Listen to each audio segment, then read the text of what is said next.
लोकतंत्र में भीड़ की बड़ी महत्वपूर्ण भूमिका होती है, लेकिन भीड़ इकट्ठा करके चुनाव जीता जा सकता है, किसी राष्ट्र को दिशा नहीं दी जा सकती।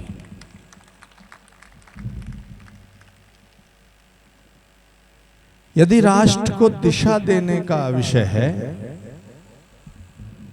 तो फिर आपको एक विचार देना पड़ेगा।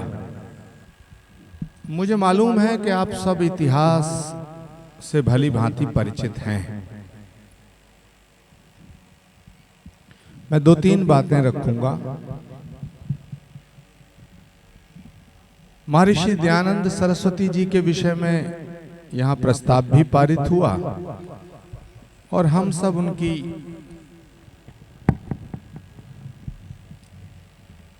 स्मृति में उनकी 200वीं जन्म जयंती भी मना रहे हैं। आखिर उन्हें भारत रत्न दिया जाए, ये प्रस्ताव आया और आप सबने उसका अनुमोदन किया, सभी संत समाज ने उसका अनुमोदन किया। महर्षि दयानंद और सनातन, सनातन और राष्ट्र, सनातन और धर्मांतरण, सनातन और राजनीति, इस तरह के विषयों पे सभी पूज्य संतों ने अपने विचार रखे। मैं आज इस पावन मंच से ये कहना चाहता हूं कि जो लोग ये मानते हैं कि सनातन अलग है और भारत अलग है, मैं इस बात का समर्थन नहीं करता। जो लोग ये कहते हैं, पूज्य स्वामी संपूर्णानंद जी महाराज, कि भारत एक धर्मनिरपेक्ष राष्ट्र है, शिवम जी महाराज, शास्त्री जी, नवीनानंद जी महाराज, कल्याण देव जी, सभी पूज्य संत यहां उपस्थित हैं। बहुत अच्छी बातें कही रामानंद जी ने, जगजीत सिंह जी ने, और स्वामी शिवानंद जी ने तो उनका पूरा निचोड़ कर दिया।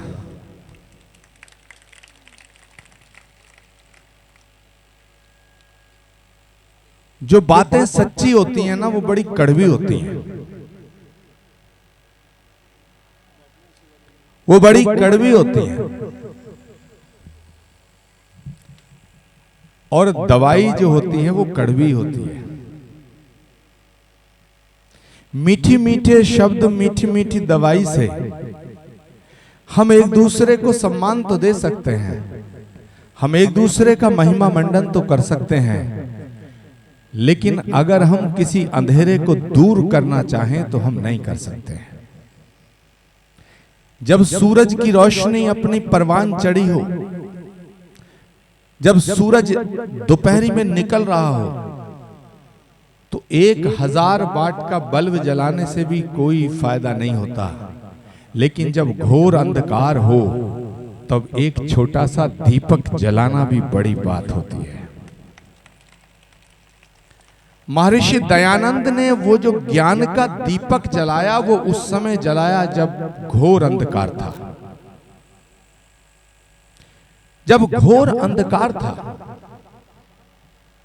धर्म के नाम पर, सामाजिक परंपराओं के नाम पर कुछ विकृतियां पैदा हो गईं, और जब किसी भी समाज में, किसी भी धर्म में, किसी भी पंथ में, किसी भी मत में विकृतियां पैदा हो जाती हैं, तो फिर उसका पुनरुत्थान करना बड़ा मुश्किल होता है, और उसको निर्मल और अविरल करने के लिए फिर कोई स्वामी महर्षि दयानंद पैदा हो। महर्षि दयानंद सरस्वती के लिए भारत रत्न दिया जाए, इसको सर्वसम्मति से सबने इस प्रस्ताव को पास किया है। ये अलग बात है कि महर्षि दयानंद सरस्वती किसी भी पुरस्कार से ऊपर हैं, लेकिन फिर भी भारत रत्न से उन्हें सम्मानित किया जाए, ये हम सब की भावनाओं का सम्मान होगा। और भारत के प्रधानमंत्री, भारत की सरकार से हम ये आग्रह करेंगे लिखित प्रस्ताव भेजेंगे। स्वामी संपूर्णानंद जी महाराज ने एक बात कही कि हम प्रस्ताव भेजते रहेंगे, भेजते रहेंगे, भेजते रहेंगे। मुझे लगता है कि भारत के यशस्वी प्रधानमंत्री नरेंद्र मोदी के होते हुए 2029 से पहले पहले भारत रत्न मिलना चाहिए, और मेरा विश्वास है कि मिलेगा। क्योंकि ये कोई हमारा अनुनय विनय नहीं है, ये हमें कोई भिक्षा में नहीं चाहिए। जिसने इस राष्ट्र के उत्थान में अपना योगदान दिया है, हमें उसे भारत रत्न देना ही चाहिए। अब एक बात आती है कि जो ये सारा कार्यक्रम आयोजित हुआ, मैं यहां साफ कर देना चाहता हूं कि मैं भारतीय जनता पार्टी का सदस्य नहीं हूं। मैं छात्र जीवन से लेके कांग्रेस के साथ था।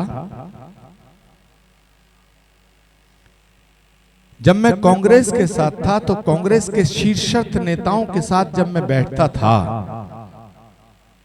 उन चर्चाओं में मैं रहता था, आप यकीन करिए मैं तब भी सच के साथ खड़ा रहता था।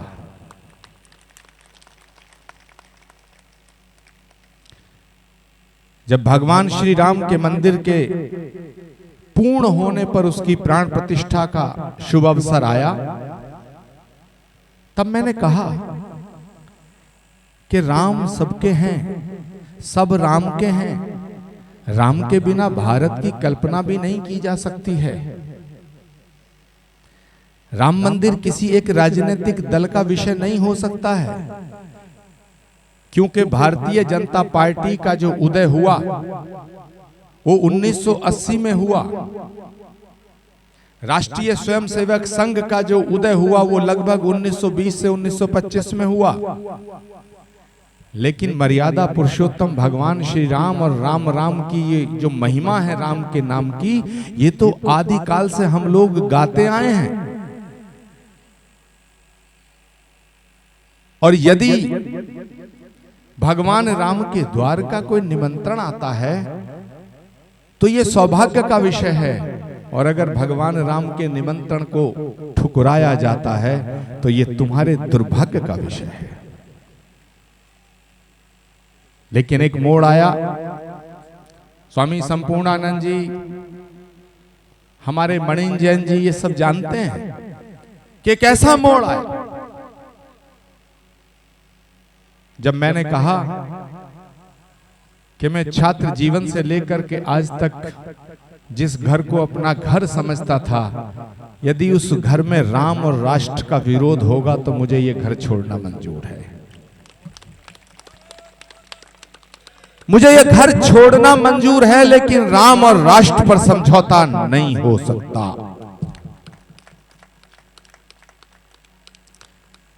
क्यों नहीं हो सकता? उन्होंने कहा कि साहब ये तो धर्मनिरपेक्ष राष्ट्र है। मुझे आप बताओ, धर्मनिरपेक्ष जो शब्द है, यदि कोई व्यक्ति धर्म से विमुख है तो वो किसी काम का है? क्या कोई राष्ट्र धर्मनिरपेक्ष हो सकता है?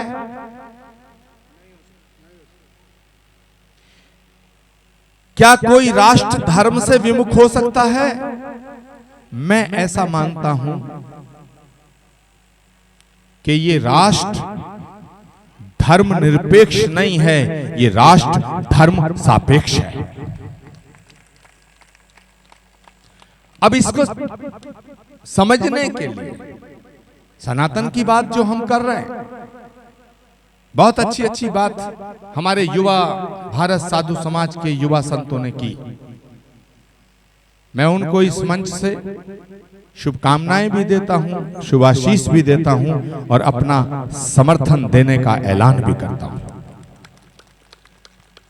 कि सनातन की इस ज्योत को अगर हम लेकर के आगे नहीं बढ़े तो पूज्य स्वामी शिवानंद महाराज जी ने जो बातें कही हैं वो धरती पे उतरने में देर नहीं लगेगी। हमें किसी को मारना नहीं है, ये बात ठीक है। ये बात ठीक है कि हमें किसी को मारना नहीं है, लेकिन ये बात भी ठीक है कि हमें मरना भी नहीं है।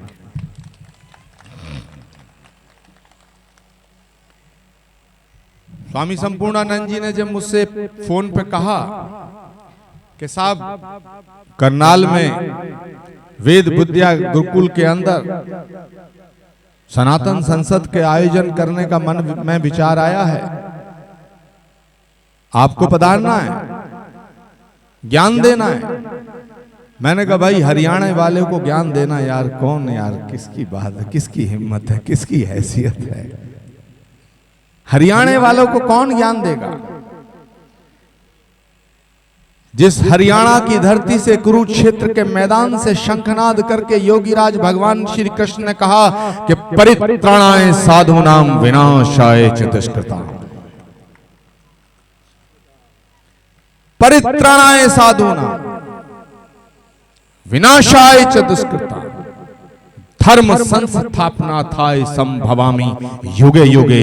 जहां भगवान कृष्ण ने शंखनाद करके पूरे विश्व को ज्ञान दिया है, उस धरती को ज्ञान देने की हिम्मत और हैसियत किसी की नहीं है। उस धरती को सिर्फ नमन किया जा सकता है, प्रणाम किया जा सकता है, वंदन किया जा सकता है।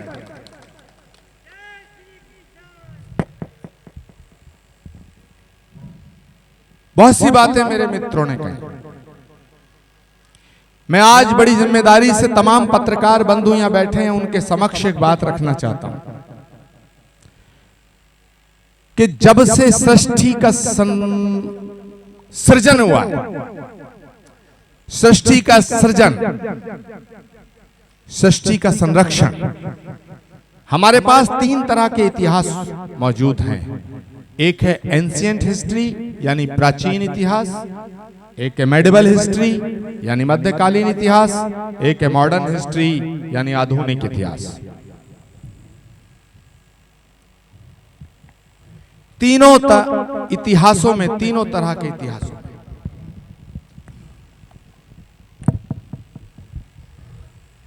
तीनों तरह के इतिहासों में जितने भी प्रकार के धर्मों का जिक्र है, मैं बड़ी जिम्मेदारी से बात कर रहा हूं, सभी पत्रकार साथी सुने, मंच से भी आग्रह करना चाहता हूं कि वो इसको ध्यान देकर सुने। सृष्टि के सृजन से लेके आज तक 3 तरह का इतिहास उपलब्ध है। एक है प्राचीन भारत यानी एंशिएंट हिस्ट्री, एक है मध्यकालीन भारत यानी मेडिवल हिस्ट्री, एक है आधुनिक भारत यानी मॉडर्न हिस्ट्री। इन तीनों तरह के इतिहासों में पूरे विश्व में, और ये 3 इतिहास केवल भारत में नहीं है, पूरे वर्ल्ड की बात कर रहा हूं, पूरी दुनिया की बात कर रहा हूं। इन 3 तरह के इतिहासों में जितने तरह के धर्मों का जिक्र और वर्णन है, और मैं इस बात को चुनौती के साथ कह रहा हूं, ये बात वेद विद्या गुरुकुलम से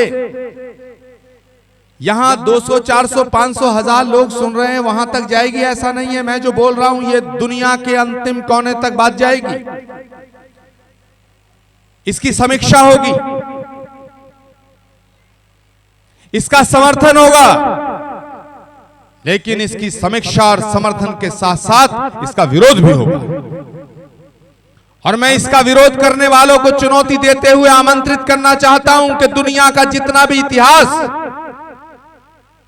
हमारे समक्ष उपलब्ध है, उन सब के भीतर जितने धर्मों का जिक्र है, वो सभी धर्म नहीं है, वो मत है, मतांतर है और पंथ है।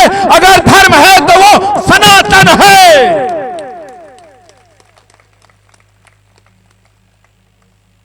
अब आप सवाल करेंगे कि सब धर्म हैं, और आचार्य प्रमोद कृष्णम अजीबोगरीब बात कर रहे हैं कि भाई ये तो पंथ हैं, ये तो मत हैं, ये तो मतांतर हैं, ये तो समाज है, धर्म सिर्फ सनातन है। इसका प्रमाण क्या है? पूज्य स्वामी शिवानंद जी ने एक बात कही, उसको प्रमाणित करने के लिए उन्होंने कुछ उल्लेख किया। हो सकता है बहुत लोग उनकी बात से सहमत ना हो। इस मंच पे भी कुछ ऐसे लोग उपस्थित हैं और होंगे, सामने भी ऐसे लोग होंगे जो उनकी बात का समर्थन नहीं करेंगे, लेकिन उन्हें उनकी बात कहने का अधिकार है, इसका समर्थन सबको करना पड़ेगा। मैं कहना चाहता हूं कि दुनिया में जितने धर्मों का जिक्र इतिहास के पन्नों में दर्ज है, वो धर्म नहीं है। ये मैं क्यों कह रहा हूं? ये मैं इसलिए कह रहा हूं कि दुनिया में जितने प्रकार के धर्मों का जिक्र और उल्लेख है, वो सब आदमी के द्वारा बनाए गए धर्म हैं। मंच की विशेष तवज्जो चाहता हूं, विशेष ध्यान चाहता हूं। और ये जो सभा है पूरी मंच बन गई है, बात गंभीर हो गई है। दुनिया के जितने भी मत मतांतर हैं, जो मैंने बोला, यानी दुनिया में जितने धर्म हैं वो आदमी के द्वारा बनाए गए हैं। और दूसरी बात, कोई 500 साल पहले बना, कोई 1000 साल पहले बना और कोई 2000 साल पहले बना।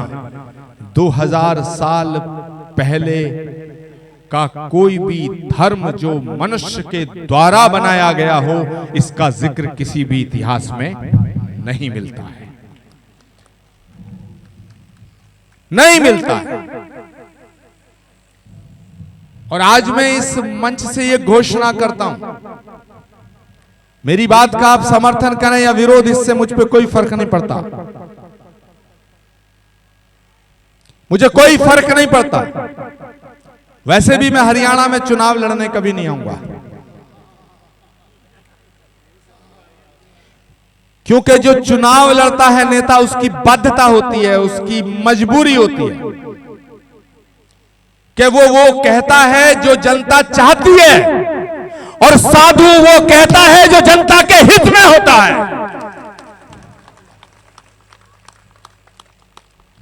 इसीलिए जब मैं कांग्रेस के अंदर था तो मैंने कहा कि राम और राष्ट्र से समझौता नहीं किया जा सकता, राम और राष्ट्र से समझौता नहीं किया जा सकता, सनातन और भारत को अलग नहीं किया जा सकता। और मैंने कहा था जो सनातन का नहीं हो सकता वो इस भारत का नहीं हो सकता। लेकिन इसको दूसरी तरह से भी कहना पड़ेगा कि जो भारत का नहीं हो सकता वो सनातन का नहीं हो सकता।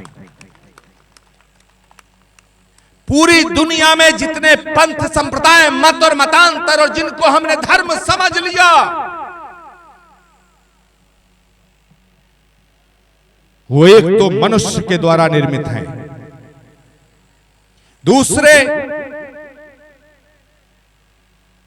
कोई 500 साल, कोई 1000 साल, कोई 2000 साल, और तीसरी बात जो बहुत इंपॉर्टेंट है वो ये है कि एक बात इस धरती पे आप अपने मानसिक पटल पर अंकित कर लेना कि जो आदमी के द्वारा बनाया गया है उसका अंत सुनिश्चित है, उसका अंत सुनिश्चित है। और सनातन का अंत नहीं हो सकता है, क्योंकि वो परमात्मा के द्वारा प्रकृति प्रदत्त धर्म है, जो परमात्मा के द्वारा क्षितिजल पावक गगन समीरा, ये जो पंच महाभूत हैं। अब सनातन क्या है? सनातन क्या है? स्वामी संपूर्णानंद जी ने बहुत अच्छा उल्लेख किया महर्षि दयानंद के एक उद्बोधन का। और मैं यहां पूज्यपाद स्वामी जी महाराष्ट्र से जो आए हैं, जिन्होंने धर्मांतरण के लिए धर्मांतरण के खिलाफ बहुत काम किया है, मैं उनके श्री चरणों में अपना नमन करते हुए ये बात कहना चाहता हूं कि जो सत्य है वही शाश्वत है, और जो शाश्वत है वही सनातन है, वही मौलिक है, वही नूतन है। इस धरती का धर्म सनातन है, सूरज का धर्म सनातन है, हवा का धर्म सनातन है, जल का धर्म सनातन है, इस आकाश का धर्म सनातन है। इसलिए ये ना कभी मिटा है और ना इसे मिटाया जा सकता है। इसको मिटाया नहीं जा सकता, लेकिन जब ये मिटाया नहीं जा सकता, ये ना मिटा है, तो फिर हम डरते क्यों हैं? ये सवाल खड़ा होगा। शास्त्री जी ने भी इस बात पर रोशनी डालने की कोशिश की कि जो चीज हमें पता है ये नहीं मिट सकती है, इसको मिटाया नहीं जा सकता है, ये मिटा नहीं है, तो फिर हम इतने घबराए हुए क्यों हैं? मेरे मित्रों, इसे मारा तो नहीं जा सकता, इसे मिटाया तो नहीं जा सकता, लेकिन इसे और अधिक जागृत करने की आवश्यकता है, क्योंकि यदि सनातन जागृत नहीं रहा तो हम सोए हुए की भांति हैं, और सोया हुआ व्यक्ति मरे हुए जैसा होता है। इसलिए इसे जागृत करना है, इसे जागृत रखना है।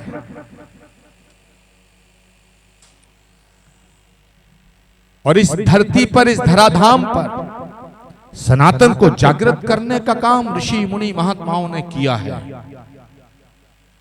सनातन को जागृत करने का काम हमारे महर्षियों ने किया है। सनातन को जागृत करने का काम हमारे आचार्यों ने किया है। सनातन को जागृत करने का काम शिक्षा के संस्थानों ने किया है। सनातन को जागृत करने का काम गुरुकुल और पीठों ने किया है। अयोध्या के राजा दशरथ का पुत्र राम सन्यासी के वेश में जब धनुष पर प्रत्यंचा चढ़ा करके अधर्म के प्रतीक रावण का वध करता है तो सनातन जागृत होता है। द्वापर के अंदर भगवान कृष्ण जब कुरुक्षेत्र के मैदान में कहते हैं कि परित्रणाय साधूनाम विनाशाय च दुष्कृताम, तब सनातन जागृत होता है। भारत का युवा सन्यासी शिकागो की धरती पर जाकर के जब विश्व बंधुत्व का उद्घोष करता है तब सनातन जागृत होता है। छत्रपति शिवाजी महाराज पूरी जिंदगी का संघर्ष स्वीकार करते हैं, लेकिन औरंगजेब के सामने सर झुकाना स्वीकार नहीं करते हैं, तब सनातन जागृत होता है। महाराणा प्रताप घास की रोटी खाना स्वीकार करते हैं, लेकिन अकबर के सामने सजदा करना स्वीकार नहीं करते हैं, तब सनातन जागृत होता है। गुरु गोविंद सिंह जी महाराज अपने लाडलों को दीवार में चुनवाना स्वीकार कर लेते हैं, लेकिन सनातन से समझौता नहीं करते, तब सनातन जागृत होता है।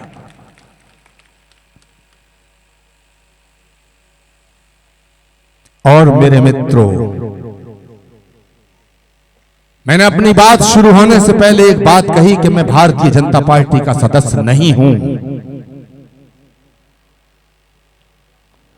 लेकिन मैं भारत का सदस्य हूं। मैं इस भारत का सदस्य हूं। गरीब घर में पैदा हुआ एक बच्चा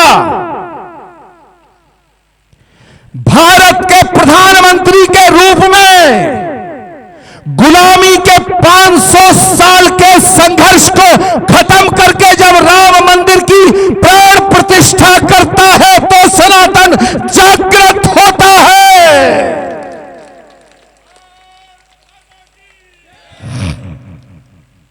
तो सनातन जागृत होता है और सनातन के विरोध में श्री कल्की धाम के निर्माण पर जब पाबंदी लगाई जाती है,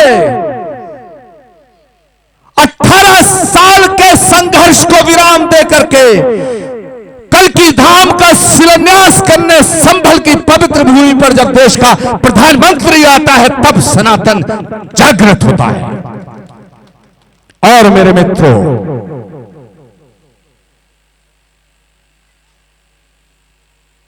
सैकड़ों किलोमीटर चल करके आप आए हैं, सैकड़ों किलोमीटर चल करके ये संत पधारे हैं। मैं तो 1000 किलोमीटर चलकर वहां से आया हूं जहां भगवान आएगा और वहां आया हूं जहां भगवान आया था। तो ये जो सेतु का काम किया है, स्वामी संपूर्णानंद जब ऐसे सेतु बनते हैं तब सनातन जागृत होता है। 23 साल, 24 साल, 25 साल, 27 साल की अवस्था में जब शिवानंद और शास्त्री साधु बनना स्वीकार करता है तब सनातन जागृत होता है। तब सनातन जागृत होता है। सनातन को मिटाने की धमकी देने वाले लोगों से मैं कहना चाहता हूं, हम सबका सम्मान करते हैं,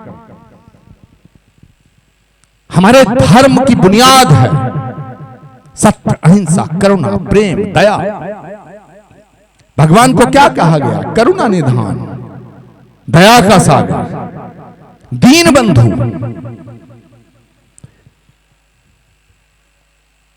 लेकिन जो सनातन के खिलाफ गलत नजर रखते हैं, इस मंच से संपूर्णानंद जी कहना पड़ेगा कि हमारे खिलाफ कुछ भी बोलो, हमारा विरोध करो, हम स्वीकार कर लेंगे, लेकिन सनातन के खिलाफ अगर आंख उठाकर देखोगे तो हम तुम्हारी आंख फोड़ देंगे। सनातन को मिटाने के लिए जो हाथ खड़ा होगा हम हाथ तोड़ देंगे। सनातन के खिलाफ जो जहन, जो दिमाग साजिश करेगा हम वो सिर फोड़ देंगे। लेकिन हम सनातन के खिलाफ एक भी आवाज नहीं बर्दाश्त करेंगे। लेकिन मैं इनको कहना चाहता हूं, ये पिद्दी ना पिद्दी के शुरुए जो कभी कहते हैं, एक तमिलनाडु से एक सिरफिरा कहता है कि सनातन इज ए डर्टी वर्ड, जो कहता है सनातन डेंगू, मलेरिया और कोड़ है। मैंने इस दिन टेलीविजन पे कहा कि डेंगू डी, मलेरिया एम, कोड़ का मतलब के, इसकी शॉर्ट फॉर्म क्या बनी? डीएम के। अरे तू अपनी भाषा, अपनी व्याख्या कर रहा है। मैं इन्हें आज इस मंच से कहना चाहता हूं कि कोहनी पे टिके हुए लोग, तमाम पत्रकार साथी मेरी इस बात को सुने कि कोहनी पे टिके हुए लोग, टुकड़ों पे बिके हुए लोग, कोहनी पे टिके हुए लोग, टुकड़ों पे बिके हुए लोग बरगद की बात करते हैं, गमलों में उगे हुए लोग। बरगद की बात करते हैं, गमलों में उगे हुए लोग। मेरे दोस्तों,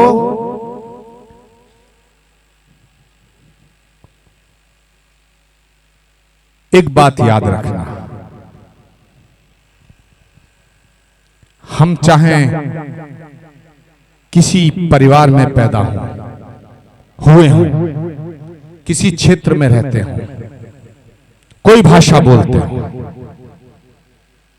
भारतीय राजनीति की जो इस समय दुर्दशा है, मैं उस पर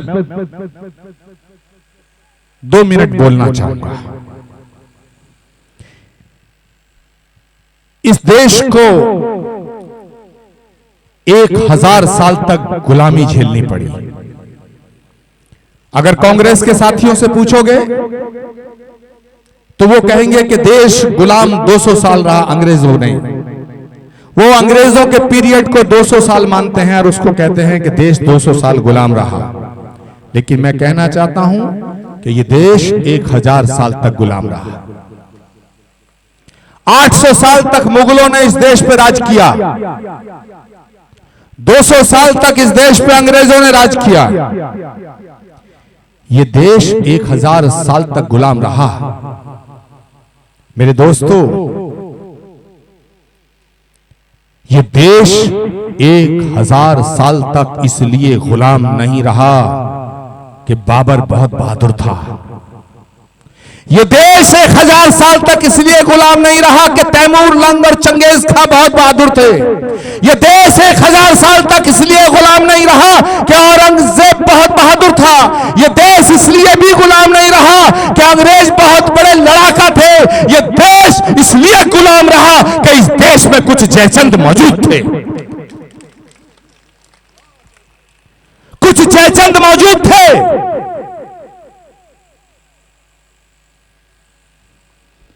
इस देश को तोड़ने की साजिश 1000 साल तक हुई। हमारे इतिहास को बदलने की साजिश हुई। हमारी संस्कृति और सभ्यता को मिटाने का षड्यंत्र रचा गया। लेकिन मेरे दोस्तों, अगर इस देश में कुछ जयचंद मौजूद थे तो इस देश में महाराणा प्रताप और छत्रपति शिवाजी भी मौजूद थे। अगर इस देश में कुछ जयचंद मौजूद थे, इस देश में अंग्रेजों के कुछ गद्दार दलाल मौजूद थे, तो इस देश में सुभाष चंद्र बोस और भगत सिंह भी मौजूद थे। सच्ची बातें करनी चाहिए। मुझे फूंक दे कोई या मेरी ज़बां काटे, मुझे फूंक दे कोई या मेरी ज़बां काटे, मेरे ख्याल को फांसी लगा नहीं सकता। एक ख्याल है। सरदार भगत सिंह का नाम सुना, शहीद आजम भगत सिंह की जब फांसी का वक्त हुआ तो उसकी उम्र 23 साल थी। 23 साल। मैं अपनी वाणी को विराम देने से पहले यह बात आपके बीच में रखना चाहता हूं कि जिस समय भगत सिंह को फांसी का हुक्म हुआ उसकी उम्र 23 साल थी। और यह बात इसलिए जरूरी बनती है कि इस मंच पे युवा भारत साधु समाज के कुछ संत उपस्थित हैं।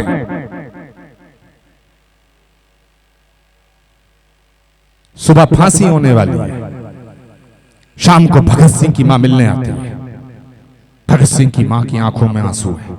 और यह बात इसलिए मैं नहीं कह रहा हूं कि मैं सोच के आया था।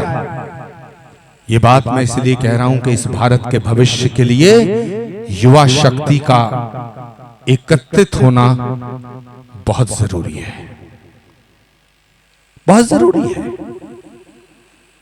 भगत सिंह की मां शाम को मिलने आती है, मां की आंख में आंसू हैं।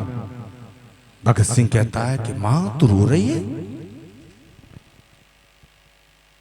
तेरी आंख में आंसू अच्छे नहीं लगते, तू भगत सिंह की मां है, तेरा बेटा किसी जुर्म की सजा भोगते हुए फांसी पे नहीं लटकाया जाएगा, तेरा बेटा मातृभूमि पे कुर्बान हो रहा, बलिदान हो रहा, तेरी आंखों में आंसू नहीं होने चाहिए। मां कहती है कि बेटा जब तू पैदा हुआ था तो मैंने एक सपना देखा था। मैंने सपना देखा था कि तू बड़ा होगा, जवान होगा, घोड़ी पे चढ़ेगा, मेरे लिए बहू लाएगा। तेरी उम्र कितनी है? 23 साल। कल तू चला जाएगा। जब ये सोचती हूं तो लगता है मेरा सपना टूट गया। सपना टूट गया तो मेरी आंखों में आंसू छल छला गए, माफ करना। लेकिन मां भगवती से प्रार्थना करती हूं, ईश्वर से प्रार्थना करती हूं कि अगर अगला जन्म मिले तो मेरी कोख से भगत सिंह पैदा हो। और कहती है कि बेटा 100 बार भी अगर जन्म मिले तो मेरी कोख से भगत जैसा पैदा हो और 100 की 100 बार मैं उसे इस मातृभूमि पे न्यौछावर कर दूं। भगत सिंह अपनी मां को देखकर जो मैसेज देता है वो तमाम यूथ को सुनना चाहिए। जब हम यहां आए तो यहां कुछ यूथ बैठे हुए थे जिनके बारे में स्वामी संपूर्णानंद जी ने भी कहा कि वो गाड़ियों की तरफ ना जाएं। किसी गांव की बारात में जब हम जाते हैं तो देखते हैं अंधेरे के टाइम पे गाड़ियां गांव के बाहर खड़ी रहती हैं और कुछ उसके अंदर गिलास होते हैं, कुछ बोतलें होती हैं, उस पे इकट्ठे 4-4, 5-5, 7-7 एक गाड़ी पे लोग खड़े होके अपना कोई बियर पी रहा होता है, कोई छुप के दारू पी रहा होता है। वो तो बारात का माहौल था, लेकिन दिन में तो ऐसा भी कुछ नहीं था। ये यूथ वहां क्या लेने जा रहे थे मेरी समझ से ही बाहर था। हम ना टोकेंगे तो कौन टोकेगा?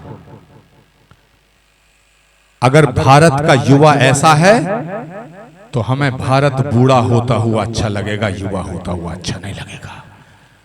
हमें भारत का युवा भगत सिंह जैसा चाहिए, हमें भारत का युवा हकीकत राय जैसा चाहिए, हमें भारत का युवा गुरु गोविंद सिंह जैसा चाहिए जो कहता 1.25 लाख से 1 लाख। भगत सिंह का मैसेज सुनो। भगत सिंह कहता है कि मां कि तू न रोना कि तू है भगत सिंह की मां, तू न रोना कि तू है भगत सिंह की मां, मर के भी लाल तेरा मरेगा नहीं, घोड़ी चढ़कर तो लाते हैं दुल्हन सभी, हंस के हर कोई फांसी चढ़ेगा नहीं।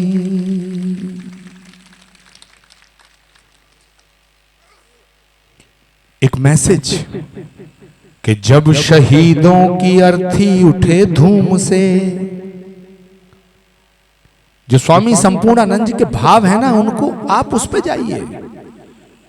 इन्होंने भंडारा कैसा किया, भोजन कैसा किया, भोजन कैसा दिया, तुम्हें स्वागत माला दिया नहीं दिया, इस पे मत जाइए, ये तो औपचारिकताएं हैं। आप क्या सोचते हो 1000 किलोमीटर का सफर करके हम स्वामी जी का भंडारा खाने आए हैं? आप क्या सोचते हो 1000 किलोमीटर चल के हम स्वामी जी की माला स्वीकार करने आए हैं? आप क्या सोचते हो स्वामी जी हमें कुछ दक्षिणा में धन दौलत दे देंगे? अगर राष्ट्र के लिए स्वामी जी आधी रात आवाज देंगे तो हम सब अपनी जान देने को तैयार हो जाएंगे। कि जब शहीदों की अर्थी उठे धूम से, और ये मेरा मैसेज नहीं है, भगत सिंह का मैसेज है, जिसे शहीद आजम कहा गया है। पूरी दुनिया में एक ही शहीद है जिसे शहीद आजम कहा गया है, शहीदों का सिरमौर कहा गया है। जब शहीदों की अर्थी उठे धूम से, तो देश वालों तुम आंसू बहाना नहीं,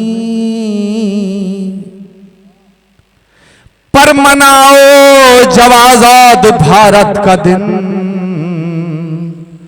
उस घड़ी तुम हमें भूल जाना नहीं, उस घड़ी तुम हमें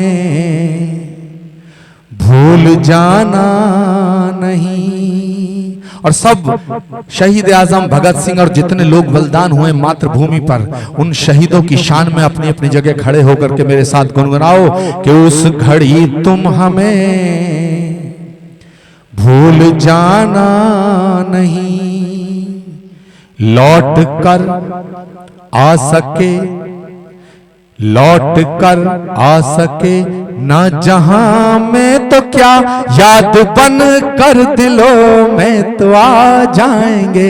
ऐ वतन हमको तेरी कसम, तेरी राहों में जहां तक लुटा जाएंगे।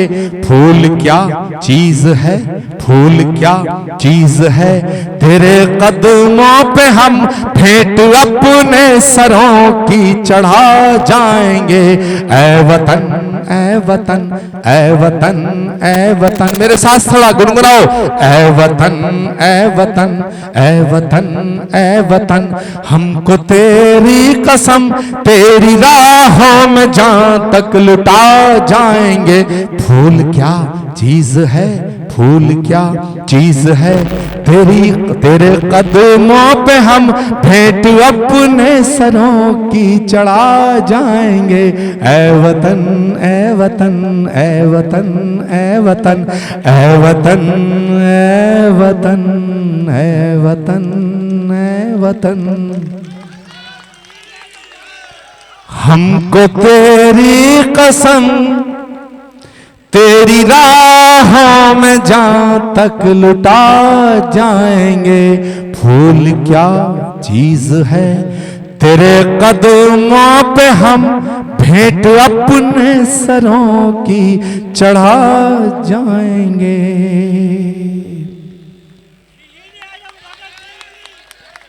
मेरे दोस्तों, इस सभा में जो प्रस्ताव आए हैं उन पांचों प्रस्तावों का मैं समर्थन करता हूं। तमाम उपस्थित संतों के प्रति अपना नमन प्रस्तुत करता हूं। आप सबके हृदय में परमात्मा विराजमान है, आप सबके हृदय में आपके माता पिता और गुरुजन विराजमान हैं। उन सब का दर्शन करते हुए मैं उन्हें प्रणाम निवेदित करता हूं, अपनी वाणी को विराम देता हूं और अंत में एक बात कहना चाहता हूं कि ये राष्ट्र वो राष्ट्र है जहां से सनातन का उद्भव हुआ है, और जहां से जो उत्पन्न होता है वो उससे कभी अलग नहीं हो सकता है। इसलिए सनातन है तो ये राष्ट्र है, ये राष्ट्र है तो सनातन है। अपनी वाणी को विराम देने से पहले चार पंक्तियां आपके चरणों में निवेदित करता हूं कि सांस का हर सुमन है वतन के लिए, सांस का हर सुमन है वतन के लिए, जिंदगी ही हवन है वतन के लिए। सांस का हर सुमन है वतन के लिए, जिंदगी ही हवन है वतन के लिए। कह गई फांसियों में फंसी गर्दनें, सांस का हर सुमन है वतन के लिए, जिंदगी ही हवन है वतन के लिए। कह गई फांसियों में फंसी गर्दनें, ये हमारा नमन है वतन के लिए, ये हमारा नमन है वतन के लिए। 100 से अधिक देशों में देखा जाने वाला सर्वाधिक लोकप्रिय और सबसे अधिक फॉलोअर्स के साथ पूरी दुनिया में आर्य समाज के विचारों का प्रचार करने वाला एकमात्र चैनल वैदिक प्रचार।